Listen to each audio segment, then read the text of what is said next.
The gun smuggling trial of one of the Toronto gold heist suspects is set to get underway in Pennsylvania in less than a month. However, two of his alleged co-conspirators are still in Canada.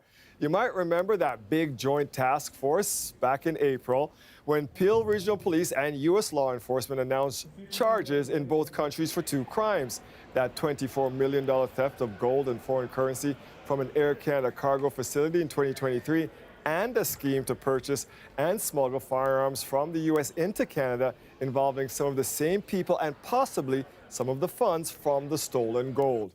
One of those cases is set to start jury selection on September 9th, possibly without two of the suspects. Katie Nicholson has been looking into what this could mean and how it could affect the Canadian gold heist case. And Katie, this firearms trial is supposed to start in Pennsylvania in September, but the U.S. authorities only have one of the accused Canadians in custody. So what's going to happen? Yeah, that's right. I guess one of the first questions I had is there a plan by the U.S. Department of Justice to try and extradite these two Canadian suspects ahead of that trial? Because, as you say, all they have right now is Durante King McLean, who is in custody. He was pulled over by Pennsylvania State Police. This, of course, was the big break in the case in September of 2023. They say that they found 65 firearms in his vehicle, which they allege were destined for resale in Canada. They also say that, or allege that these guns were purchased perhaps with some of the funds from that Pearson gold heist. So two separate crimes sort of unwinding throughout. So one of the questions I did have is, well, what about the two suspects who were facing U.S. gun smuggling charges loosely connected to this? So that would be Archie Grover and Prasath Paramalingam. They are in Canada and awaiting their gold heist trial to begin. We're many, many months away from that happening. Disclosure is still coming out. So I wanted to know, what would that involve? Is it likely that there is going to be an extradition? The U.S. Department of Justice has been very tight-lipped about this. They won't say one way or the other if they're going to seek extradition after this September 9th trial, or if they're going to try to get these suspects over across the border and have them face trial. Very unlikely, according to experts here in Canada, because the average extradition process takes anywhere from 18 months to 3 years in Canada. Rob Curry is a law professor at Dalhousie University in Halifax. Here's how he answered that question. Extradition can be time-consuming, particularly if individuals contest being extradited. So I imagine what the American prosecutors are doing is moving forward with the prosecutions that they have in hand, and will wait for the extradition of the other two individuals.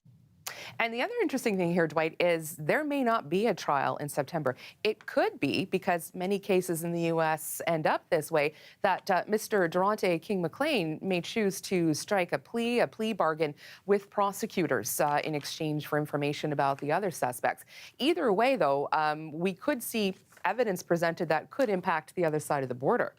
Also, Katie, now, could the U.S. trial or any plea bargain in the firearms case then affect the gold heist case here? You're absolutely right, yes. So any sort of evidence that comes to light, either through a plea bargain in Pennsylvania or through the trial in Pennsylvania, can be shared with the Crown prosecutors here in Canada.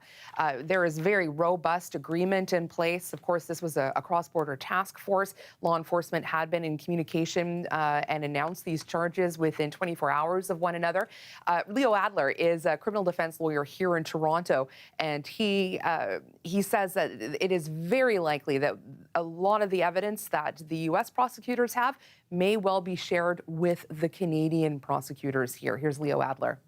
Wiretap evidence is, under our criminal code and under the American federal code, you have a reciprocity that you can use the wiretaps evidence. So there is some overlay. There's also overlay through the Mutual Legal Assistance Treaty with the exchange of evidence. So there is a chance, Adler says, when this Pennsylvania trial goes ahead, if it does, that we might actually hear some of the evidence that that had been collected by Canadian authorities for the first time in the U.S. trial if it pertains to the gun smuggling case.